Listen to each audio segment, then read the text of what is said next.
Hi friends, Ganapati ಕ್ರಿಯೇಟಿವಿಂದ Sunil ಮಾತಾಡ್ತಾ ಇರೋದು. ಇವತ್ತು ಬಂದು ದುರ್ಗದಿಂದ ಮುಂದೆ ಬಂದರೆ, ಹುಲಿಯೂರು ದುರ್ಗದಿಂದ ಮುಂದೆ ಬಂದರೆ ಮದ್ದೂರು ರೋಡಲ್ಲಿ ಅರಮನೆ ವನಮಾಚನಹಳ್ಳಿ ಅಂತ ಬರುತ್ತೆ.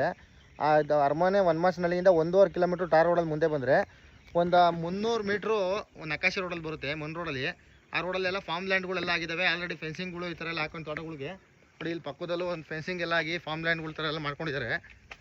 ಇದು ಮಗ್ಲಲ್ಲಿ ಒಂದು ಬೆಟ್ಟ ಇರೋದ್ರಿಂದ ವ್ಯೂ ಚೆನ್ನಾಗಿದೆ. ಯಾರನ್ನ ವ್ಯೂ ಪಾಯಿಂಟ್ ನೋಡ್ಕೊಳ್ಳೋರಿಗೆ ಮಗ್ಲಲ್ಲಿ ಒಂದು ಬೆಟ್ಟ ಇದೆ ನೋಡಿ. ಅಲ್ಲಿ ಆ ಕಡೆ ಒಂದು ಬೆಟ್ಟ ಇದೆ. ಬೆಳಗ್ಗೆ ಇದ್ದರೆ ಒಳ್ಳೆ ವ್ಯೂ ಇರುತ್ತೆ. ಎಲ್ಲ ರೆಸಾರ್ಟ್ ಮಾಡ್ಕೊಳ್ಳೋರಿಗೆ ಆ ಥರಕ್ಕೆಲ್ಲ ಚೆನ್ನಾಗಿದೆ. ಟಾರ್ ರೋಡಿಂದ ಬರೀ 300 ಮೀಟ್ರು ನಕಾಶೆ ರಸ್ತೆ ಬರುತ್ತಿದ್ದು. ನೀವು ನೋಡ್ತಾ ಇರ್ಬೋದು, 300 ಮೀಟ್ರ್ ನಕಾಶೆ ರಸ್ತೆ ಇದೇ ಜಾಗ ಇದೇ ಬರುತ್ತೆ.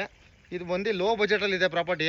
ಯಾರನ್ನ ಒಂದು ಲೋ ಬಜೆಟಲ್ಲಿ ಪ್ರಾಪರ್ಟಿ ನೋಡ್ತಾ ಇರೋರು ಇದ್ದರೆ 3 ಎಕರೆ 27 ಕುಂಟೆ ಪ್ರಾಪರ್ಟಿ ಬರುತ್ತೆ. ಇದು ಖರಾಬ್ ಏನು ಎಂಟ್ರಿ ಆಗಿಲ್ಲ. ಖರಾಬ್ ಆ ಕಡೆ ಬರುತ್ತೆ. ಇದು ಎಂಡಲ್ಲಿ ಖರಾಬ್ ಎಂಟ್ರಿ ಆಗಿಲ್ಲ. ಇದು ಪ್ರಾಪರ್ಟಿ ಪಾಣಿ ಇರೋದು ಬಂದು 3 ಎಕರೆ 27 ಕುಂಟೆ. ಆ ಕಡೆ ಎಡ್ಜೆಲ್ಲ ಫೆನ್ಸಿಂಗ್ ಆಗಿದೆ. ಆ ಕಡೆ ಎಡ್ಜೆಲ್ಲ ಫುಲ್ ಫೆನ್ಸಿಂಗ್ ಆಗಿದೆ. ಈ ಕಡೆ ಒಂದು ಮಾತ್ರ ಈ ಕಡೆ ರೋಡ್ ಸೈಡ್ಗೆ ಮಾತ್ರ ಒಂದು ಫೆನ್ಸಿಂಗ್ ಹಾಕೊಂಡ್ರೆ ನಿಮ್ಮ ಜಾಗ ಚೆನ್ನಾಗಿದೆ. ಯಾರೋ ಇಂಟ್ರೆಸ್ಟ್ ಇರೋರು ಇದ್ದರೆ ನೋಡಿ, ಕಾಂಟ್ಯಾಕ್ಟ್ ಮಾಡಿ. ಲೋ ಬಡ್ಜೆಟಲ್ಲಿರೋ ಪ್ರಾಪರ್ಟಿ ಇದು. Thank you friends.